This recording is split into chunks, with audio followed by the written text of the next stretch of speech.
नमस्कार दोस्तों। यह पाप कर्म क्या है? आज की इस आध्यात्मिक चर्चा में कि पाप कर्म क्या है, इस पाप से हमें कैसे बचना है, आइए हम सब मिलकर आज इस पर चर्चा करते हैं। दोस्तों, पाप या गुनाह मनुष्य द्वारा किए गए उन कार्यों को कहा जाता है जो किसी भी धर्म में अस्वीकार्य माने जाते हैं। वे सभी कार्य जो आध्यात्मिक एवं सामाजिक मूल्यों का ह्रास करते हों या आर्थिक एवं प्राकृतिक संसाधनों को नष्ट करते हैं, पाप या गुनाह की श्रेणी में आते हैं। वह व्यक्ति जो पाप करता है पापी या गुनहगार कहलाता है। दोस्तों, अब ये पाप कर्म क्या है, इन पर विचार किया जाए। महाभारत के अनुशासन पर्व में कहा गया है कि शरीर से 3, वाणी से 4 और मन के 3 पाप होते हैं। इन्हें त्याग देना चाहिए। हिंसा करना, चोरी करना और स्त्री गमन करना, ये 3 शरीर के पाप हैं।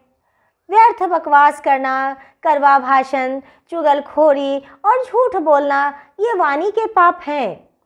पराये धन की चाह रखना, दूसरों का बुरा चाहना, दूसरों के लिए छल की भावना मन में रखना, ये मन के पाप हैं। इन सभी पाप कर्मों को सर्वथा त्याग देना चाहिए। दोस्तों, अधर्म से पाप और धर्म से पुण्य का जन्म होता है। धर्म और अधर्म दोनों का संबंध मन, वाणी और शरीर से होता है। इन तीनों पर यदि ध्यान रखा जाए तो पाप कर्म फलीभूत होता है। अगर तीनों बातों पर हमें ध्यान नहीं दे सकने की स्थिति में यदि हम होते हैं, तब इन पाप कर्मों के कारण बुद्धि और विचार भी दूषित हो जाते हैं, जिनकी वजह से बार बार गलत काम हो जाते हैं। इन पाप कर्मों के कारण कई तरह की परेशानियों का सामना हमें जीवन में करना पड़ता है। एक महत्वपूर्ण बात दोस्तों, नास्तिक होना भी पाप कहलाता है। नास्तिक होना अर्थात भगवान में आस्था नहीं रखना भी महापाप माना जाता है, क्योंकि जो लोग भगवान में आस्था नहीं रखते, नास्तिक होते हैं, उन्हें अपने गलत कार्यों के दंड का भय नहीं होता और वे बिना किसी डर के गलत कार्य में संलग्न रहते हैं। इसके अतिरिक्त गो हत्या भी जघन्य अपराध है। दोस्तों, गो हत्या भी जघन्य अपराध है। यह गो हत्या धर्म एवं नीति विरुद्ध किया जाने वाला आचरण है। ये गुनाह, यह पाप क्षमा के योग्य नहीं। इसलिए कहा जा सकता है कि जिन कर्म प्रकृतियों का फल दुख रूप में परिणाम स्वरूप सामने आता है, उन्हें पाप कहा जाता है। कहने का तात्पर्य यह है कि जिन क्रियाओं से जीव को दुख, वेदना, प्रताड़ना इत्यादि कष्ट भोगने पड़े, उन्हें पाप कहा जाता है।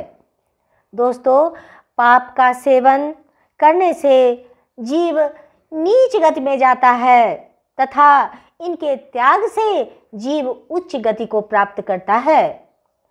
पाप से तात्पर्य ऐसे कार्यों से है जिन्हें ईश्वरीय सत्ता के विरुद्ध माना जाता है, जिनके लिए दंड देने का अधिकार भी ईश्वर के पास ही सुरक्षित है।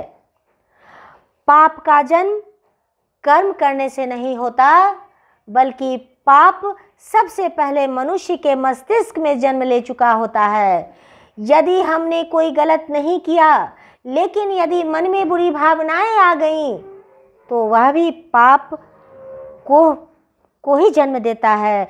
ऐसी बुरी भावनाएं जो मनुष्य के मन में जन्म ले लेती हैं, वह भी पाप की श्रेणी में आता है।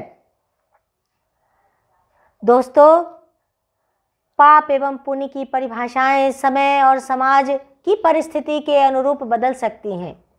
हिंदू धर्म एवं दर्शन में यह बुरे एवं अच्छे कर्मों के रूप में परिभाषित होता है।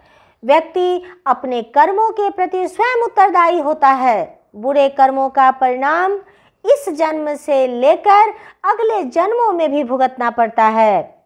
वास्तव में पाप और पुण्य अनुभूति के विषय हैं।